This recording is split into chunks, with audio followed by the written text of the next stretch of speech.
अब्बा जी, अब्बा जी उठे, मैं आपके लिए पानी लाया हूँ, दवाई खा लें।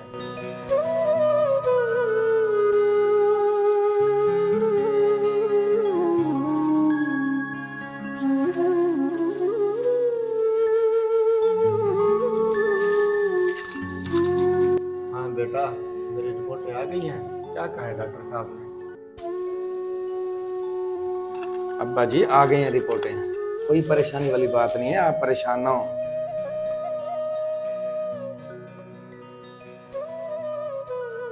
अब्बा जी आए, मैं आपकी मालिश कर दूँ।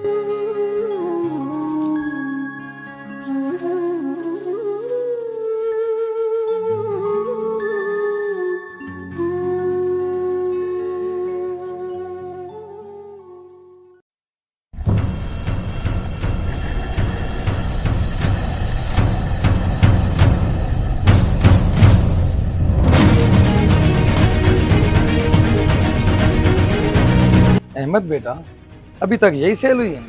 अब्बू जी, दुकान में बच्चा ही क्या हुआ है? तुम्हारा इस बात का क्या मतलब है? अब्बू जी, आप जब भी आते हैं गले से पैसे उठाकर चले जाते हैं। आपके इन कामों की वजह से आज हम लाखों के मकरूज हैं और हमारी दुकान भी इसी वजह से खाली हो गई है। ओ बेटा, मैं कौन सा इन पैसों का गलत काम कर रहा हूँ? पता तो है तुम्हें अपने दादा अबू की बीमारी का? दादा अबू दादा अबू दादा अबू की बीमारी ने तो हमें कंगाल कर दिया है। क्या सिर्फ आप ही उनके बेटे हैं? उनकी और कोई औलाद नहीं है? बेटा, ये जो तुमने मुझे बात की है ना कि अकेला मैं ही अब्बू का बेटा हूँ, दूसरे भाई नहीं है, तो मेरी बात सुनो। मैंने अपना अल्लाह को जवाब देना है और उन्होंने अल्लाह को अपना जवाब देना है। और दूसरी बात, जिस दुकान में आज तुम यहाँ खड़े हो, तुम्हें पता है ये किसकी है? ना तुम्हारी है ना मेरी है, तुम्हारे दादा अब्बू की दी हुई है। और जिस घर में सुकून से तुम रहते हो वो ना तुम्हारा है ना मेरा है, वो भी तुम्हारे दादा अब्बू का दिया हुआ है। और आखिरी दम तक मैं अपने अब्बू की इलाज के लिए हर मुमकिन कोशिश करूंगा। लेकिन अब्बू जी, मेरी बात सुनते नहीं। हमारे ऊपर जो लाखों का कर्जा है, जो कर्जा लेने वाले लोग आते हैं, मैं उनका क्या करूँ? बेटा, तुम तो कर्ज की बात कर रहे हो ना, मेरी बात सुनो। मुझे अपने आप को भी बेचना पड़ा ना, मैं बेचूंगा और अपने वालिद का इलाज करवाऊंगा। और हाँ, एक और बात याद रखो, तबाहशुदा कारोबार बहाल हो जाया करते हैं, बिकी हुई ज़मीनें वापस आ जाती हैं, लेकिन वालिदैन चले जाएं तो वो वापस नहीं आते। बेटा, मेरी तकलीफ की वजह से तुम कितने परेशान हो। अब मेरा दिल करता है कि अल्लाह मुझे संभाल ले। अब्बा जी ऐसी बात ना करें, मेरा सब कुछ आप हैं, मुझे कोई परेशानी नहीं है आपके इलाज से। मुझे अपने आप को भी बेचना पड़ा तो मैं आपका इलाज करवाऊंगा। ये कर्ज तो उतर जाया करते हैं, वालिदैन नहीं मिलते अब्बा जी। बेटा, मुझे लगता है कि अब मैं नहीं बचूंगा, लेकिन मैं तुम्हें बहुत ढेर सारी दुआएं देता हूँ। अल्लाह पाक तुम्हें बहुत तरक्की दे। अब्बा जी ये क्या हो गया? अब्बा जी ये क्या हो गया?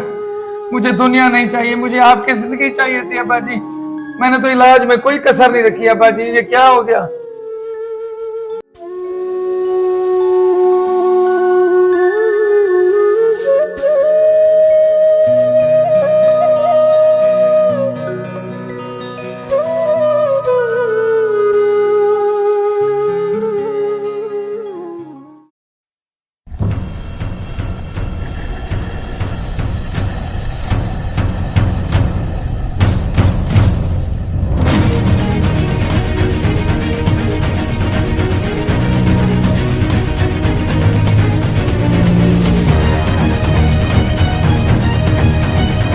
हाँ अहमद बेटा, क्या कर रहे हो? क्या हालात है माल के?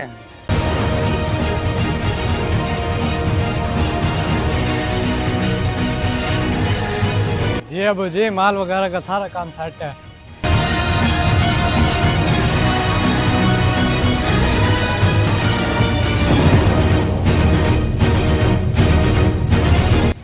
माशाल्लाह माशाल्लाह, माल देख के दिल खुश हो गया। हाँ अहमद बेटा, अब सुनाओ, उतर गए ना सारे कर्ज, भर गया ना सारा माल, और तेरी दुकान कैसी चल रही है? अब बताओ मुझे, हमारे हालात में, हमारे घर में कोई कमी तो नहीं रह गई?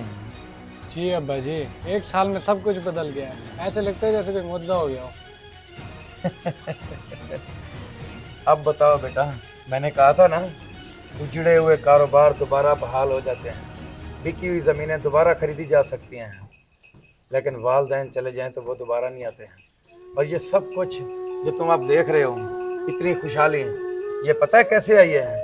ये जो तुम्हारे दादा अब्बू और मेरे अब्बू मौत के वक्त जाते हुए जो मुझे दुआएं दे के गए, ये सब उसका समर है। जी अबू जी, आप वाकई सही कहते हैं। मेरे चाचुओं ने मेरे दादा अब्बू की खिदमत नहीं की, इसलिए आज वो ज़लील हो रहे हैं, भीख मांग रहे हैं, और ये सब आपकी खिदमत का ही नतीजा है। शुक्र है मेरे बेटे को ये बात समझ आ गई। और याद रखो, जो लोग अपने वालिदैन की दुआओं से महरूम रहते हैं वो दुनिया में नाकाम और जलील ख़ार होते हैं।